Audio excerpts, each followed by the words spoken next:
collaborative strategic reading strategy is one which can be used to help students improve their reading skills and comprehension by having them work first independently to understand the concepts and then collaboratively to put the concepts to use. CSR is a two-stage process which centers firstly around teacher-based instruction and secondly on the students working in collaboration to put that teaching into effect. In Phase 1, teachers tell the students about the 4 strategies that make up CSR. The first strategy is preview. The teacher should explain to students how they can use headings, images, and bolded words to predict the main points of the text. Students may use a journal entry to record their thoughts about what they see, what their prior knowledge is, and what they think they'll learn from the text. The next part of the strategy is the click and clunk method, which forces students to keep track of what they understand and don't quite get within the text. Clicks are pieces of information which the students understand without difficulty. A clunk is a piece within the text that the student needs help with. To monitor these, students may keep a chart including page numbers or sticky notes to keep tabs of where they have difficulty. Once the clunks are identified, the student should have clunk cards available with strategies to use.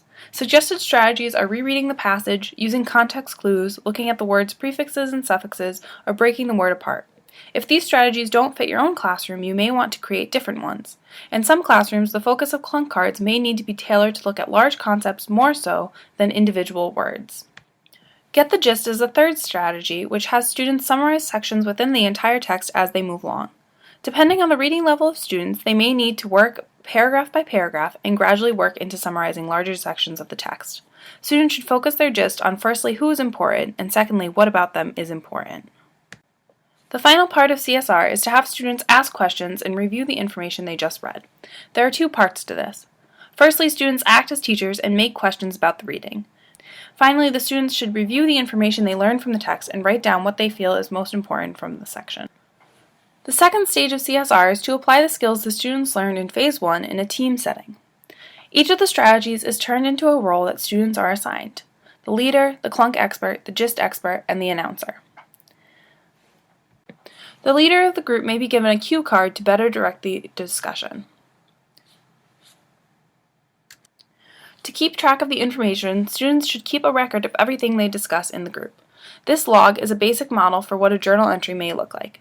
If students are given the basic outline, they can translate it to their own personal notebook or journal in a way that makes best sense to them. Important things to remember when using the strategy are to allow students to take charge of their learning. This process encourages self-advocacy along with a need for students to understand their own learning.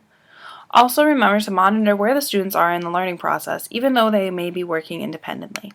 You may need to add additional roles, clunk cards, or change the leader's cue card to better fit your own classroom. Also, remember to continually enforce the expectations and the meaning behind each of the steps. Make sure that the students understand why they are doing the steps so that it is more useful than tedious. CSR can be used in classrooms where students are having difficulty in reading the text and/or gathering information from the text that they read. It also encourages class collaboration, leadership, and encourages students to recognize their own strengths and areas where they can improve.